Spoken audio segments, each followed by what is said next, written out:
Welcome to the Creative Plan Podcast Network. Join us as we share our favorite RPGs, one-shot games, tabletop games, reviews of items, and convention panels, and other exciting things that we run into from time to time. Sit back and enjoy the show.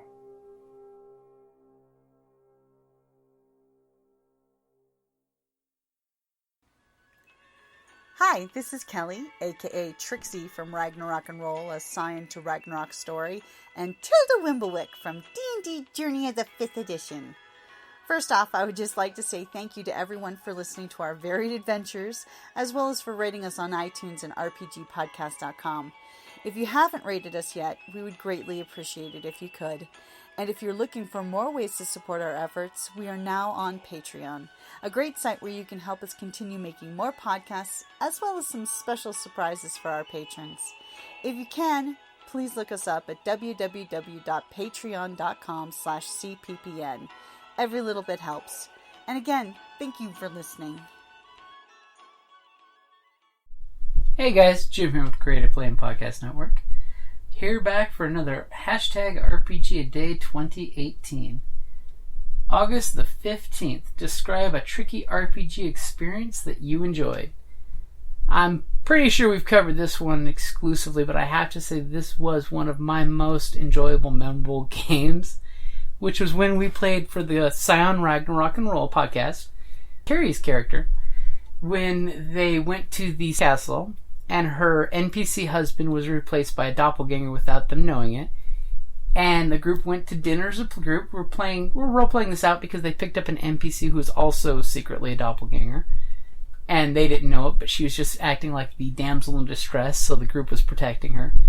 And as Carrie's character decided to go outside with her husband because he wanted to talk to her privately, because earlier in the adventure, she actually gave up her wedding ring to a Rhine maiden to get her to forgive the Scions/humans/situation that happened on the Viking river cruise, so she wouldn't kill hundreds of people. Well, when the doppelganger took her outside, he presented a wedding ring to her to replace the one that she gave up to save people. And the second he dropped to a knee and opened that ring, his head exploded, and she hears the deafening roar of a shotgun. And 20 feet away, you see the window of this nondescript van rolled down with a smoking barrel sticking out of it. And immediately, Carrie absolutely lost her shit.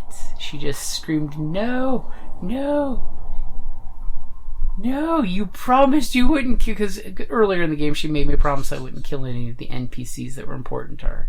Because she was actually, writing little mini backstories and things. And I didn't kill him.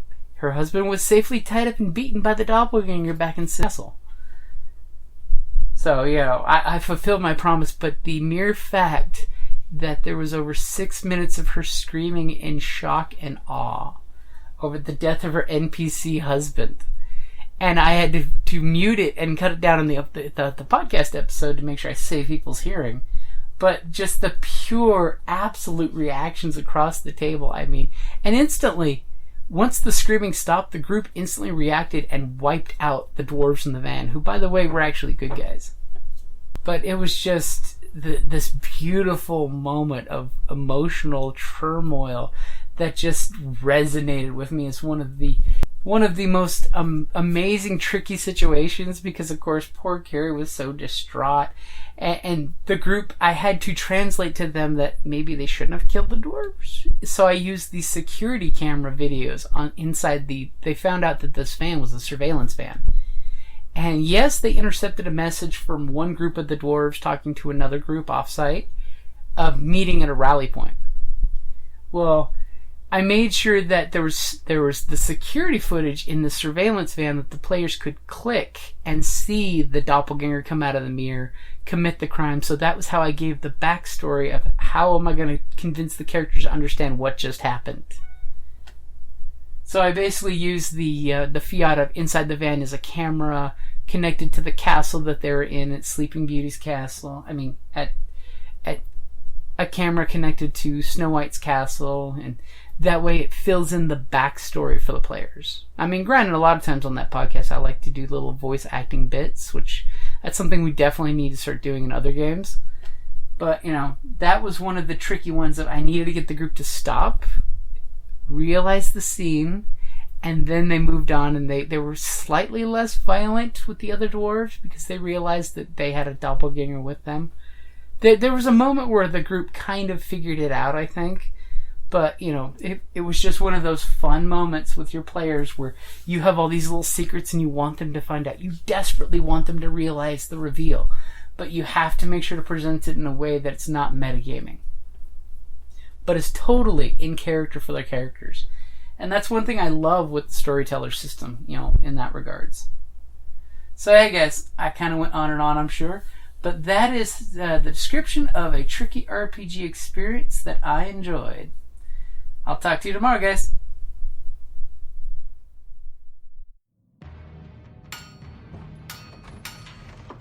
Down in the depths of the mountain, we dwarves spend our time forging powerful weapons, mining precious gems and metals, and feasting like kings.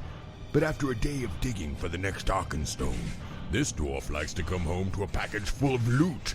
Dungeon Crate is a monthly subscription box service forged specifically for RPG and tabletop gamers. Miniatures, dice, tokens, coins, maps, modules, terrain pieces, handcrafted items, RPG jewelry, and more are yours for only a few gold per month. You even get a digital crate along with a physical one as an added bonus. So are you brave enough to reward yourself with a Dungeon Crate? By Morden's beard, I hope so. DungeonCrate.com. Let the adventure begin.